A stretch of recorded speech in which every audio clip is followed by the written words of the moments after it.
এখন আমাদের আবহাওয়ার যা লেটেস্ট পূর্বাভাস সেটা হচ্ছে যে আগামী কয়েকদিনে এখন আমাদের মূলত বাতাসের নিম্ন স্তরে একটা ঘূর্ণাবর্ত ঝাড়খণ্ডের উপরে আছে।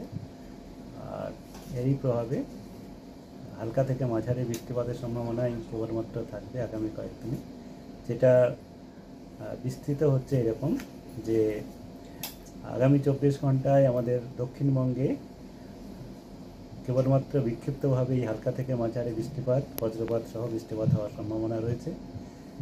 মূলত আমাদের উপকূল অঞ্চলের জেলাগুলিতে বেশি সম্ভাবনা, যেমন পূর্ব পশ্চিম মেদিনীপুর, উত্তর দক্ষিণ 24 পরগনা, হাওড়া, হুগলি, কলকাতা এবং তার পার্শ্ববর্তী বাঁকুড়া, ঝাড়গ্রাম এগুলোতেও কিছুটা সম্ভাবনা রয়েছে। বাকি জেলাগুলোতেও কেবলমাত্র হালকা বৃষ্টিপাত হওয়ারই সম্ভাবনা থাকছে। দক্ষিণবঙ্গের পরের দিনও আগামীকালও এরকমই একই রকম থাকার সম্ভাবনা। কয়েকটা জেলাতে বিক্ষিপ্তভাবে হালকা থেকে মাঝারি বৃষ্টিপাত, বজ্রপাত সহ সম্ভাবনা থাকছে।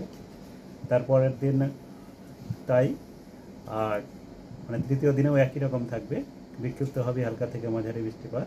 চতুর্থ দিন থেকে বৃষ্টিপাতের পরিমাণ আরও কমবে, যেখানে কেবলমাত্র আমাদের উপকূল অঞ্চলের জেলাগুলোতেই বৃষ্টিপাতের সম্ভাবনা থাকবে এবং পশ্চিমের জেলাগুলোতে ক্রমশ বৃষ্টিপাত আরও কমে যাবে।